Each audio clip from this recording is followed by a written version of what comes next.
ছোটদের যেমন বাড়িতে একা রাখাটা মস্ত বড় এক চিন্তার বিষয়, তেমনি অসুস্থ বৃদ্ধ বাবা মাকে বাড়িতে রেখে অফিস করতে বেরোতে অনেকেই দুশ্চিন্তার মধ্যে পড়েন।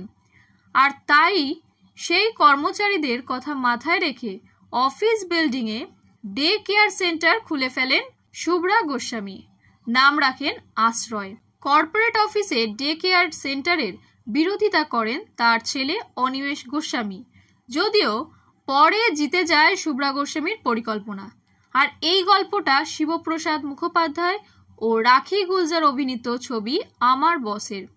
যারা ছবিটা ইতিমধ্যেই দেখে ফেলেছেন তারা এই গল্পটা মোটামুটি জানেন, কিন্তু এই গল্পই যদি বাস্তবে ঘটে তাহলে? আইডিয়াটা মন্দ নয়, ভাবলেও নিশ্চয়ই অনিমেষ গোস্বামীর মতো অনেকেই মনে করেন এমনটা বাস্তবে কলকাতার বুকে হয়তো অসম্ভব, কিন্তু এটাই বাস্তব। খোদ এই তিলোত্তমার বুকেই রয়েছে এমনই একটি ডে কেয়ার সেন্টার।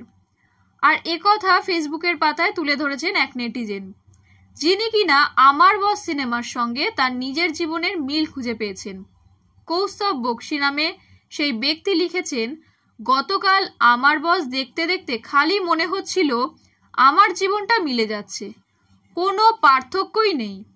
এই পোস্ট রিভিউ লেখার জন্য নয়, এই পোস্ট কলকাতার মানুষদের অবগত করার জন্য। সেই ব্যক্তি জানান যে সন্তোষপুর এলাকায় ARDSI নামে বৃদ্ধ বৃদ্ধাদের একটি ডে কেয়ার সেন্টার আছে। মা এখানে যায় প্রায় 1.5 বছর ধরে।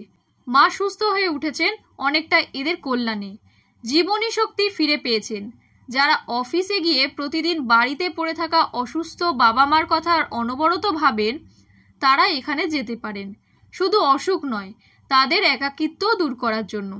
কৌস্তব বক্সি নামে এই ব্যক্তির এমন পোস্ট নজরে পড়ে আমার বস ছবির পরিচালক, প্রযোজক ও অভিনেতা শিবপ্রসাদ মুখোপাধ্যায়ের। তিনি সেই কমেন্ট শেয়ার করে লেখেন, গল্প হলেও সত্যি।